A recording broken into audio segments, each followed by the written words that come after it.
दोस्तों, यह कहानी बिहार के एक छोटे से गांव से निकल कर आई है, जहां एसपी साहब ने खुद भेष बदलकर थाने में जाने का प्लान बनाया, क्योंकि उन्हें खबर मिली थी कि थानेदार ने किसी लड़की को अवैध रूप से गिरफ्तार करके उसे जेल में बंद करके रखा है।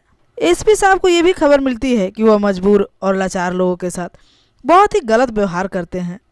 अब इस सब सच्चाई को जानने के बाद वो गंभीरता से सोचने लगते हैं और फिर एक प्लान बनाते हैं।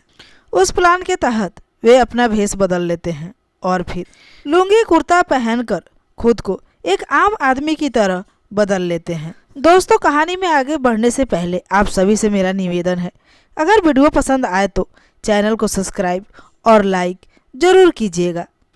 तो दोस्तों, आपको बताते चलूँ कि जिस गांव की यह कहानी है वो गांव ही बहुत ही मजबूर था, क्योंकि जो वहाँ का दरोगा था वह उन गांव वालों पर बहुत ज़्यादा जुल्म किया करता था। जब से उस गांव में वो दरोगा आया था तब से उस एरिया में सन्नाटा छा गया था। उसी गांव में एक लड़की रहा करती थी जिसका नाम बिंदिया होता है। बिंदिया पढ़ाई तो नहीं करती थी, मगर गांव में जितनी भी लड़कियां थीं उन सब से तेज तरार थी। बिंदिया के पिताजी कारोबारी थे, यानी कि वह जानवरों का व्यापार किया करते थे, और इधर जो बिंदिया थी वो भी उनके कामों में मदद किया करती है। बिंदिया का रोज का काम था कि जो भी घर में दूध होता था उसे गांव में ले जाकर पहुंचाकर बेच आती थी। बिंदिया इतनी भोली भाली और सरल थी कि अगर उसे कोई भी काम कह देता तो बिना कुछ कहे वो चुपचाप उस काम को कर दिया करती थी। अब जो बिंदिया है वो हर रोज थाने में भी दूध दे आया करती थी। बिंदिया इतनी अच्छी थी कि वहाँ के जो दरोगा थे वो अब उन्हें अपनी बेटी की तरह मानते थे। बिंदिया को बहुत ही प्यार करते थे, कभी कभी तो अपने हाथ से उसे खाना भी खिला दिया करते थे। जो दरोगा होते हैं उनसे गांव वाले सभी बहुत खुश होते हैं, क्योंकि वो गांव में जिसकी भी लड़की की शादी होती उनकी मदद के लिए सबसे पहले वही दरोगा आते थे। एक दिन की बात है, जब दरोगा साहब खाना खाकर सोए तो अगली सुबह वह उठे ही नहीं। सभी लोगों ने उन्हें जगाने की कोशिश की, मगर उनकी कोई प्रतिक्रिया नहीं हो पा रही थी। यह सब देख के जितने भी सहकर्मी थे वो डर जाते हैं। गांव वाले इकट्ठे हो जाते हैं। अब सब जब गांव वाले आ जाते हैं तब दरोगा साहब की लाश को बाहर निकाला जाता है। अब इस बात की जानकारी उनके घर वालों को दी जाती है। यह सुनते ही उनके घर से उनकी पत्नी और 2 बेटियां वहां पहुंच जाती हैं। अपने पति की लाश को देखकर वह बहुत तेज तेज रोने लगती है, और उधर जो लड़कियां थीं वो भी अपने पिता के इस हालत को देखकर रोए जा रही थीं। थोड़ी देर के बाद लाश को पोस्टमार्टम के लिए भेज दिया जाता है। पोस्टमार्टम के बाद रिपोर्ट जो आता है उसमें पता चलता है कि उनकी हार्ट अटैक से मौत हुई थी। उसके बाद उनके लाश को उनकी पत्नी को सौंप दिया जाता है। अब उस थाने में थोड़े दिन के बाद एक पंकज नाम के दरोगा की एंट्री होती है। अब जब गांव वाले इस दरोगा को देखते हैं तो सभी उदास हो जाते हैं, क्योंकि उन्हें लगता है कि पता नहीं यह दरोगा कैसा होगा, हमारी बात को समझेगा या नहीं। तभी गांव के सभी लोग मिलकर उस दरोगा के स्वागत के लिए उन्हें अपने गांव में बुलाते हैं।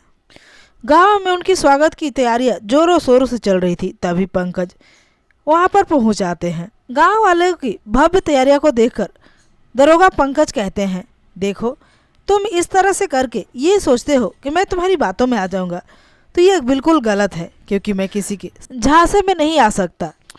मेरे सामने तुम सबका कुछ भी नहीं चलने वाला है, क्योंकि मैंने इस तरह के आदमियों को बहुत बखूबी से देखा और पहचाना है। दरोगा की इस तरह की बात सुनकर सभी गांव वाले हैरान हो जाते हैं।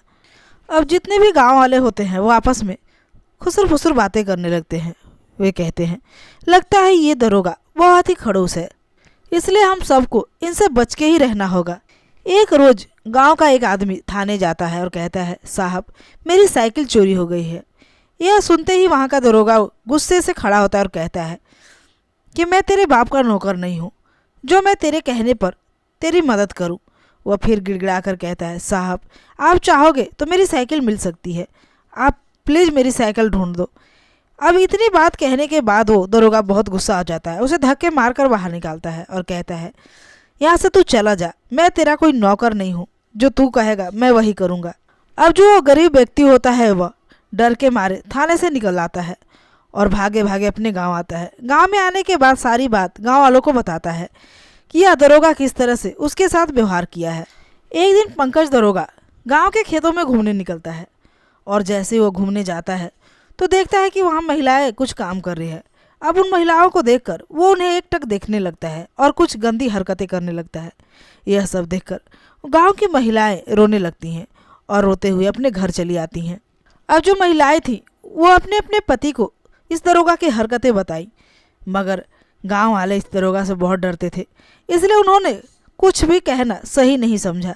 इस हरकत के बाद दरोगा के मनोबल और बढ़ गए और वह अब हर दिन किसी न किसी औरत लड़की को छेड़ा करता है।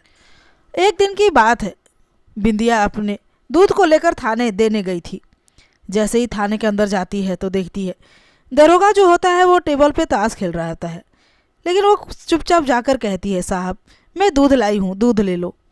अब जैसे ही दरोगा बिंदिया को देखता है तो उससे दूध लेने के बहाने उसके हाथ को पकड़ लेता है और उसके बालों को सूंघने लगता है। यह हरकतें देखकर बिंदिया कहती है कि देख, तू दूध लेगा या मैं ही रख के चली जाऊँ।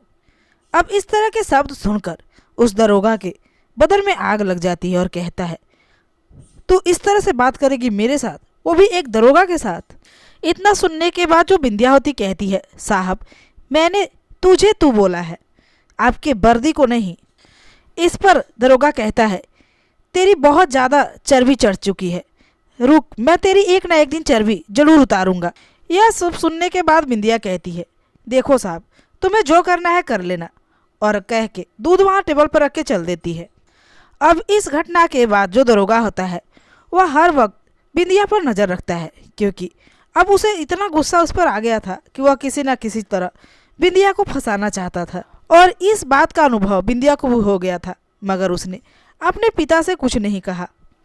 एक रोज़ बिंदिया दूध लेकर जा रही थी, तभी कुछ लड़के आकर उसे घेर लेते हैं और उन्हीं में से एक लड़का उसके दूध के डिब्बे को चेंज कर देता है, और वो इस तरह से चेंज करता है कि बिंदिया को कुछ खबर ही नहीं होती है। अब वो अपना काम करके उसे छोड़कर चले जाते हैं। अब थोड़ी ही देर में दरोगा भी वहाँ आ जाता है और कहता है, बिंदिया तुम अपना दूध का डिब्बा दिखाओ। यह सुनने के बाद बिंदिया फटाक से अपने दूध के डिब्बे को दिखा देती है। जब वह दरोगा दिखता है तो उसमें सच में दूध था। उसके बाद बिंदिया जाने लगती है, मगर तभी दरोगा कहता है, मुझे तेरी दूसरी डिब्बे भी देखने हैं, मुझे दूसरा डिब्बा दिखा। इतना कहकर दरोगा खुद ही उसके डिब्बे को खोलने लगता है। अब जैसे ही दरोगा उस दूसरे डिब्बे को खोलता है तो उस डिब्बे को देखकर वो हैरान हो जाता है, और जो बिंदिया थी वो भी बहुत परेशान हो जाती है, क्योंकि उस डब्बे में दूध की जगह शराब भरी हुई थी। यह देखकर तो बिंदिया पूरी तरह घबरा जाती है और कहने लगती है, साहब मुझे नहीं पता कि इसमें दूध की जगह शराब कैसे आ गई। तब दरोगा कहता है, तुम बहुत चालाक लड़की हो, मुझे पता है तुम अपने ग्राहकों को मदहोश करने के लिए अब दूध के बदले शराब पिलाने लगी हो। अब इस घटना के बाद दरोगा जो होता है वो बिंदिया को गिरफ्तार कर लेता है और उसे थाने ले आता है। अब इस बात की खबर पूरे गांव वालों में फैल जाती है, और उसके पिता को जैसे ही पता चलता है तो भागे दौड़े वह थाने में पहुंच जाते हैं और जाके दरोगा के पैर पकड़कर रोने लगते हैं और गिड़गिड़ाने लगते हैं और कहते हैं, साहब मेरी बेटी निर्दोष है, आप उसे छोड़ दीजिए।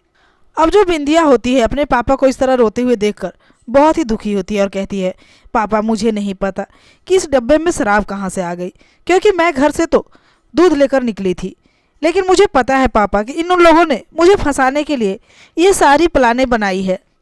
बिंदिया के पिता बहुत गिड़गिड़ाते हैं, मगर उसके बावजूद भी वह दरोगा बिंदिया को नहीं छोड़ता और वहाँ से उसके पिता को भगा देता है। अब जब रात होती है तो वह दरोगा उसके कमरे में जाता है, उसे अपने बेल्ट से बहुत मारता है।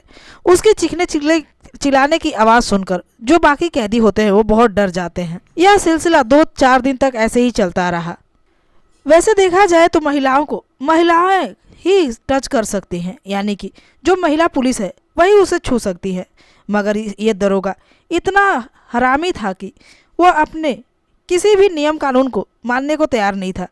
जब 4-5 दिन के बाद भी बिंदिया को दरोगा नहीं छोड़ता है तो उसके पिता गांव वाले के साथ मिलकर कहते हैं कि चलो भाई किस तरह बिंदिया को छुड़ाया जाए, क्योंकि यह दरोगा तो छोड़ने को तैयार ही नहीं है। तब गांव वाले सभी मिलकर कहते हैं, हाँ हम बिंदिया को छुड़ाने जरूर चलेंगे, हमें सबसे पहले एसपी साहब से मिलना चाहिए। अब गांव के मुखिया और कुछ लोग मिलकर एसपी साहब से मिलने जाते हैं। जाते जाते शाम हो जाती है। वहां पहुंचने के बाद जो गार्ड होता है वह देखता है कि मुखिया जी के साथ एक आदमी भी आया है जो कि आंसू बहा रहा है। यह देखकर उसे लगता है कि जरूर कुछ ना कुछ इन्हें दर्द है, तभी तो इनकी आंसू इस तरह से बह रहे हैं। अब जो वहाँ गार्ड होता है वह अंदर जाने को कहता है। अंदर जाने के बाद उसके पिता यानी कि बिंदिया के पिता सारी घटना का जिक्र एसपी साहब से कर देते हैं। करने के बाद जो एसपी साहब होते हैं वो बहुत गुस्सा हो जाते हैं, क्योंकि पहले भी उनके पास इस तरह के केस आए थे जिनमें गरीब लाचार मजदूर महिला के ऊपर जुल्म होने का बात निकल कर आई थी। अब जो एसपी साहब होते हुए कहते हैं बस बहुत हो गया, अब मैं खुद इस केस के तह तक जाऊंगा। तभी एसपी साहब के मन में आता है अगर मैं असली रूप में गया तो सारे सतर्क हो जाएंगे और मुझे इस मामले के जड़ तक जाने का मौका नहीं मिलेगा। इसलिए बेहतर होगा कि मैं खुद अपने आप को बदल कर जाऊं, यानी कि अपनी भेष को बदल कर जाऊं।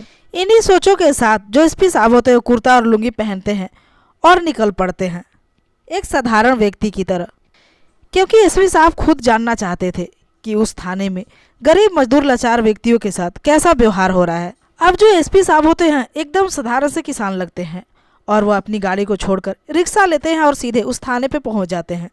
जब वो जा रहे होते हैं तो उनके मन में विचार आता है कि कैसे कैसे लोग हो गए हैं जो कानून का रक्षा करने वाले हैं वही इस तरह के कानून की मजाक उड़ा रहे हैं। अब जैसे ही एसपी साहब थाने में पहुंचते हैं तो देखते हैं कि बाहर बहुत कम ही लोग हैं और वो अपनी अपनी शिकायत लेकर आए हैं, मगर यहाँ पर किसी की शिकायत सुनी नहीं जा रही है।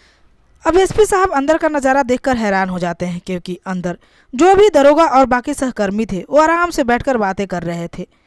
जब ये एसपी साहब ने कहा कि मुझे दरोगा से मिलना है तो वहाँ के जो सिपाही थे उन्होंने कहा कि आप थोड़ी वक्त बाहर इंतज़ार कीजिए। तब एसपी साहब ने कहा कि मुझे दरोगा जी से मिलना बहुत ज़रूरी है। यह सुनते ही एक सिपाही ने कहा, तुम जैसे लोगों का काम ही क्या हो सकता है, घर से उठते हो और सीधे चले आते हो थाने। मैंने कहा ना कि तुम्हें इंतज़ार करना होगा। यह सब सुनने के बाद एसपी साहब को गुस्सा तो बहुत आता है, मगर वो खुद पे कंट्रोल करते हैं और कहते हैं मुझे प्लीज़ दरोगा जी से मिलवाइए। जब एसपी साहब ने बहुत रिक्वेस्ट किया तब एक सहकर्मी यानी कि पुलिस ने पूछा कि क्या काम है। तब एसपी साहब ने धीरे से कहा, साहब मेरी भांजी को यहाँ गिरफ्तार करके जेल में बंद कर दिया गया है, मैं उसी को छुड़ाने आया हूँ। अब जो गरीबी की हालत में एसपी साहब को और देखते हैं तो उसका मजाक उड़ाने लगते हैं और उसे धुतकारने लगते हैं। सिपाही ने बोला, देखो भाई यहाँ कोई गरीब का सुनवाई नहीं होता, तुम जाओ बाहर बैठो। तब एसपी साहब ने धीमे स्वर में कहा, साहब मुझे बस एक बार दरोगा जी से मिला दीजिए, क्योंकि मेरी भांजी निर्दोष है। अब इस बात को दरोगा सुन लेता है और कहता है, तुम जैसे लोग यहाँ हजारों आते हैं, क्या तुम मुझे अब ये कानून सिखाओगे? दरोगा बहुत जोरों को चिल्लाकर कह रहा था, लेकिन इसके बावजूद भी जो एसपी साहब होते हैं वो धीमे स्वर में ही बातें किए जा रहे थे। जब बार बार एसपी साहब एक ही रट लगाए जा रहे थे कि मेरी भांजी निर्दोष है, तब वहाँ का दरोगा उन्हें धक्के मारकर बाहर निकालने लगता है और कहता है, तुम्हें सुनाई नहीं दिया? तुम जैसे लोगों का यहाँ कोई सुनवाई नहीं है। ये सारी घटना को भी जो एसपी साहब होते हैं वह सह जाते हैं। इसके बाद जो एसपी साहब होते पूछते हैं, साहब कम से कम ये तो बता दो कि मेरी भांजी ने क्या गलत किया है। गलत तो आप लोगों ने किया है, उसे किसी महिला पुलिस से ही गिरफ्तार करवानी चाहिए थी और जेल में बंद करवाना चाहिए था, लेकिन आपने तो खुद उसे पकड़कर जेल में बंद कर दिया है। अब इतना सुनने के बाद दरोगा गुस्सा हो जाता है और कहता है, तेरी भांजी दूध की जगह शराब बेचने का काम करती है और इसीलिए मैंने इसे गिरफ्तार करके जेल में डाला है, और अब मैं देखता हूँ कि इसे कौन छुड़ाता है। जब तक मैं रहूँगा ये तो बिल्कुल छूट नहीं सकती।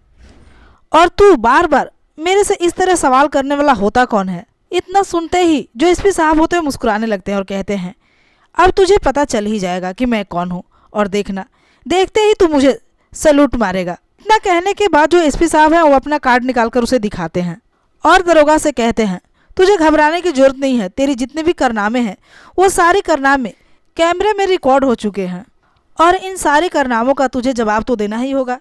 ये सब बात सुनकर और जानकर कि ये एसपी साहब हैं, उस दरोगा के तो होश ही उड़ गए।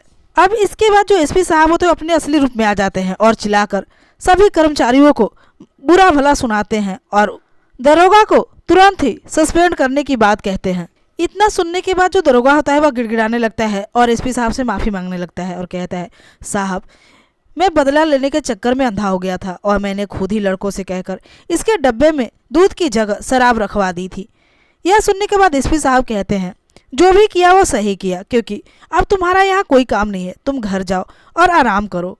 एसपी साहब जल्द से जल्द उस लड़की को निकालने को कहते हैं और इधर दरोगा जो होता है उसको नौकरी से निकाल दिया जाता है, उस पर स्त्री पर शोषण करने का आरोप लगाकर।